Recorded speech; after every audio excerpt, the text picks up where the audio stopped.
Hello, hello, and welcome back to shelter. Things are going. I don't know if they're going well, but they're going. Crap, I can't speak. I feel that terrible cold pressure against my mind and throat, that debilitating stress in my stomach spread across my whole body, making all my joints tremble. My heart pounds so hard. Why can't it just stop? I can feel every single squeeze. I can feel every single squeeze and push on it. Overwhelming and sickening. I hate this feeling. This is the accumulation of everything I've been keeping hidden down inside for months, years. Maybe my whole life, like a pile of dust and trash swept under a rug. But now a storm has come, and when it took the rug with the wind, it spewed that filth everywhere. All over my friends and everyone in shelter. Damn, I'm a terrible person. I'm the worst friend. This is not the time to feel sorry for myself. Everyone's lives are on the line, for crying out loud. Please, forget what I said just now. I didn't mean any of that. Luke. We have to go now. Rune, can you take charge? Please. I'll run to the control tower and fix whatever went wrong. I'm sorry. Luke! I start putting my clothes on in a hurry, without even drying myself. We don't have any time to waste. I think I hear them saying something to me, but my thoughts are all over the place. I'm scared to hear their words. I definitely don't dare to look them in the face. Come on, don't just stand there, let's go. I take a deep breath and slap my cheeks to bring myself back to clarity. It doesn't help. Not at all. Still, I run back into the darkness of the corridor. I can't see anything, but I know this place like the back of my hand. This has been my home for years. Even if I need to get there with my eyes closed. That's some loud running. That's some loud running. Luke, he's a loud stomper. With every second to waste, we waste here, as someone can die because of my... Suddenly, I stopped in my tracks with a slam against the hard wall. A wall? Here? No, it's the metal gate. We usually keep this area closed because of the exterior damage in the baths. But I was sure that we left it... excuse me. We left it open once we entered today. Did Max and Rune close it after coming in? It's okay. Even if it's closed, I can still jar it open manually, as long as it's not... locked. Fuck! This is terrible. I can't open it if I was locked by... Wait, I can't open it if it was locked by shelter system. There are those long, heavy bolts and, like, other things. They kind of come in and... What do I do? Forgive me. I locked it after Tika left. It's okay, Luke. Sit down and leave it to us. You're clearly... Stop talking. Please. Just stop. I don't want to listen to any of those voices right now. I just want to get out of here and fix everything. I don't want to be in the same room with them. I push myself away from the gate and fumble back towards the faint moonlight of our bathroom. I hit myself on the way, and I almost fall, but I only start running faster. Away from those voices I don't want to listen to. Away from those eyes I don't want to look back at. We can't get out through the gate. There is only one way we can leave this place. The massive hole in the ceiling. I jump over the rubble and try to climb over the wall, using the cracks for leverage. I want to call out to the dogs, but I can't myself. But I stop myself. They will figure out to follow the same route regardless. The most important thing right now is for me to reach the control tower as soon as possible. I barely manage to reach the ledge with my fingers. The cold wind jabs at them painfully, but I know it's only because I stayed in the hot water for too long. With all my effort, I pull myself up, high enough to hook my elbow over the ledge and expose my bare face to the assault of cold as well. It hurts. It hurts.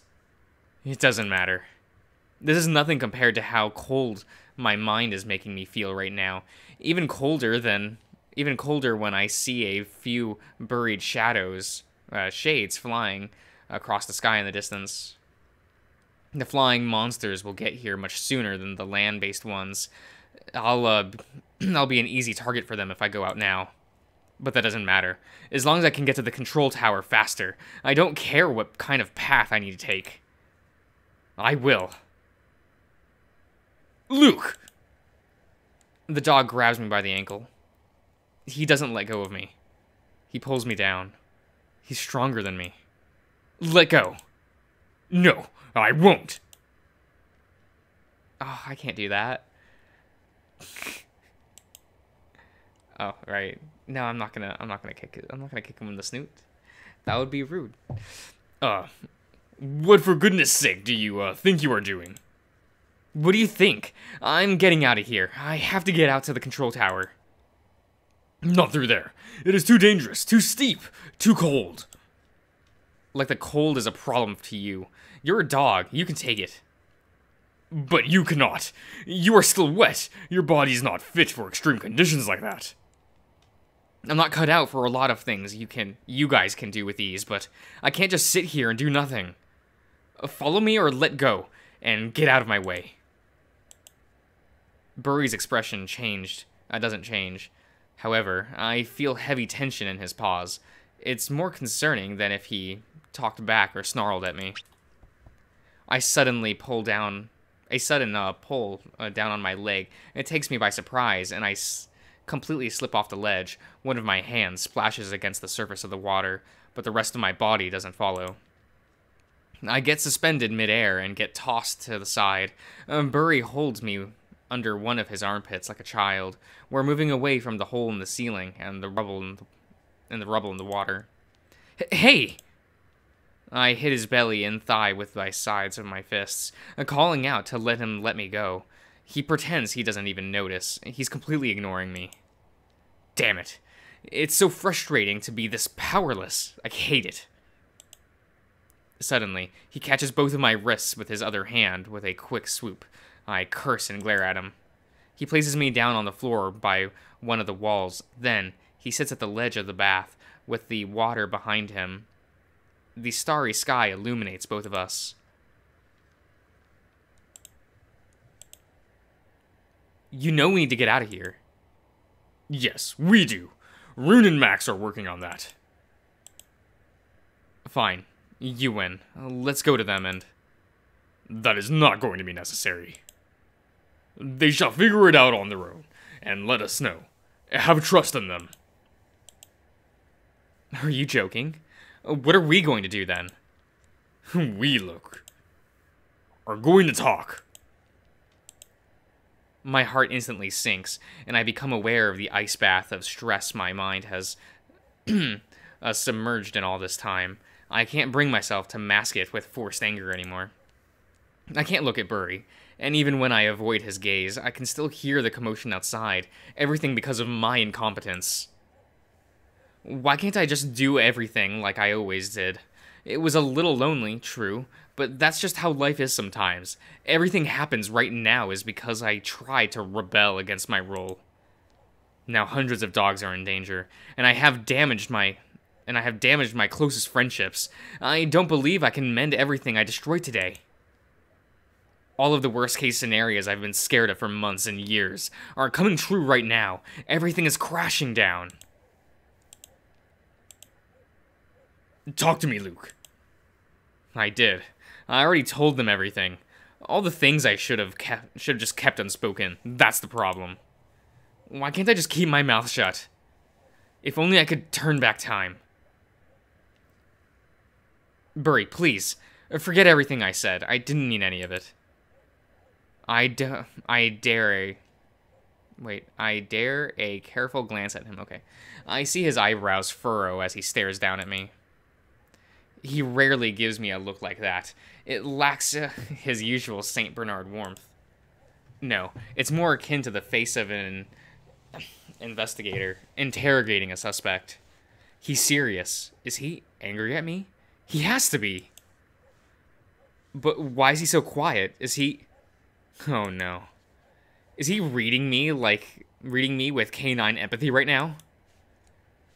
Dogs can naturally feel and understand the emotions of other people. Burry has actually been trained in using that power for gathering intel from people unwilling or unable to speak. Just like I can use Manavision to stare into the spirit composition of a person, the dogs can stare into one another's minds. That's their natural sense, impacting their social interactions. Reading someone from another species is harder for dogs, but Burry has known me for the longest time. If there is anyone in shelter who can read me via empathy, Burry must be the best at that. The worst part is that even if he's doing that right now, I have no way of feeling that any more than a person could feel someone's stare at their back. Is he judging my mental state? Is he suspicious of me? Whatever it is, this is so unfairly intrusive. And so unfair. This is yet another thing I can't do myself as a human. Stop that! If you have something to say, then say it. Don't just stare at me and... How long have you felt that way? Huh? I thought you were happy here, Luke. Burry. This is hardly the time to talk about our feelings. Not now. No, Luke. That is precisely the time to talk. For what I see, it has been long overdue, in fact. I will take as much time with you as I need to, until you finally tell me everything that is on your mind. I shall wait no longer. Why did you never talk to me about any of that? Everything. Did I really have to? Couldn't you see? You're a smart dog. You knew exactly what was going on. No, Luke. You have to tell me. If you do not speak your mind, then how could I know? And let me tell you, you tend to stay quiet an awful lot, Luke. I genuinely thought you were leading a good life here. You never complain. You are always motivated. And whenever you speak about your work, it is usually with excitement. I thought this was the right place for you, and especially if we are talking about the pack. I never thought you could feel you do. Wait, I never thought you could feel you do not belong. Oh, that is absurd. That is... Teak doesn't share your sentiments. We may try to play a game of pretend, but he sees me for what I really am. That being... Not a canine. So what? Why should that matter? Why are you so fixated on that? Burry, don't act like I didn't already tell you. Don't make me repeat myself, please. The shouts, barks, and howls outside become louder and sound more urgent. I hear the sounds of metal being brandished. The dogs outside are preparing for battle. This is going nowhere. I want to get out and do something. Not sit here and talk. If the gate is closed, there still has to be... Wait, there still has to be something I can do. Why is he keeping me here? Luke, is this still what you want to do? Huh? I mean, staying here, in shelter. You have given hundreds of hearts a home and a chance for new life. Even if they do not stay that often, everyone is eternally grateful to you. I am as well. But none of that holds any purpose if you yourself are not happy here. I thought that shelter was a miracle for both you and me. But if it brings you more pain than it makes you happy, if you feel trapped and suffocated here, then let us leave shelter. We stare into each other's eyes in silence. The silence gets broken with a group of howls in unity outside. I think someone is charging out. to meet the monsters in battle. They're that close. My mind bounces between the gravity of the situation, the cold inside my gut, and the words Burry just spoke out. I can't believe that what I'm hearing right now. Whatever you decide to do, you shall always have me by your side. You will have an ally in me, Luke. Shelter or not. You don't really mean that. You're testing me, and I don't like that. No, Luke. I am a bad, deceitful dog, but right now I am being honest with you. I spent my whole youth following other people's commands, and I never thought for myself. I did what I thought was expected of me. That was my whole life. I told you earlier that story from my childhood, where we stole books from the library. I said I did not want to sour the mood, with the ending because it was a sad one, correct? You remember I told you about it, right? One day, I got upset with my brothers, and I admitted everything to the caretakers. I betrayed all of my brother's trust, and not for a good reason at all. Maybe I believed that was the right thing to do, to be an obedient dog. Everyone was punished but me. Unsurprisingly, my brothers never forgave me. It is not like I do not understand what I did. I did feel shame. Ever since the day of the punishment, I had the brand of shame and regret forever etched in my heart. For many, many years after that, way deep into my adulthood, I thought about that day every time I laid in bed to sleep. But I could not turn back time. With that choice, I had defined the world to be lonelier and more painful to everyone than it should have been. Yes. That's why I lost myself in the pursuit of knowledge, anything to occupy my mind, and to gain approval of the people above me. First the caretakers in the monastery. Then the royal officials. Year after year I climbed the ladders of scholarship, hierarchy.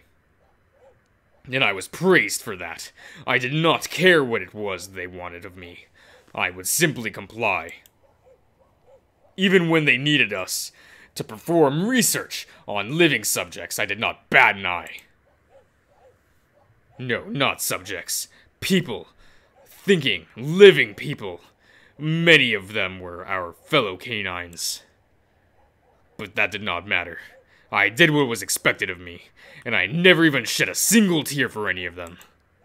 Until that day they brought in one of the monastery brothers onto the table. One of my monastery brothers. Burry stuttered and gulped nervously, but his expression doesn't change. I wonder why he's telling me all of this now. I know his past, more or less. Some of the details seem fuzzy, but I still clearly remember the state Burry was in when we first met. Obeying other people's expectations instead of creating his own agency led him astray. When he finally realized his mistakes, it was already too late. What is he trying to tell me by recounting all that? But you already know this story. Or, at the very least, you once did. Maybe you do not anymore. He takes a deep breath to calm himself down before he continues. Luke, I do not wish for you to live in regret of following other people's expectations and not your own will. That is not living at all. But neither will I pretend to know what is best for you. All I can do is support whatever you decide is right. Wherever you go, you have my full support. He stays silent and stares at me with patience and expectancy. It takes a moment for his words to seep into my mind. Me? Leaving shelter? No way. How could he say something like that? The very thought of it makes me feel...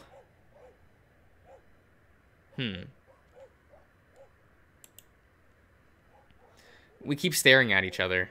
I try to judge Burry's sincerity, and I think he is actually honest.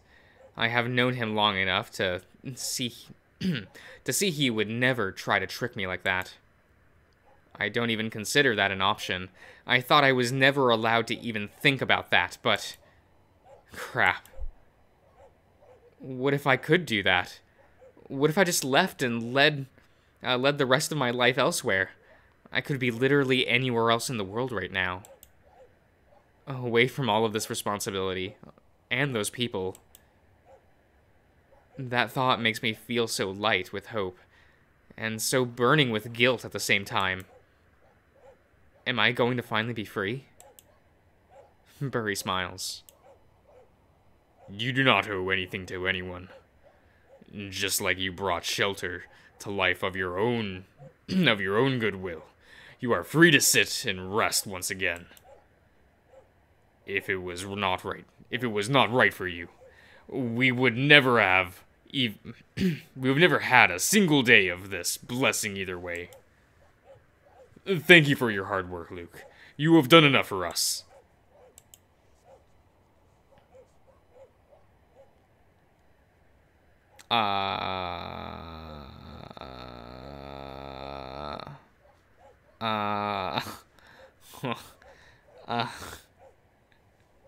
What? What? Ignore these dates.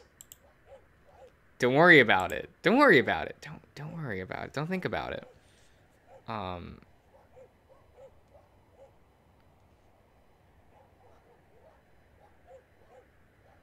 You know what? We're gonna end the part here. We're gonna end the part here. That's.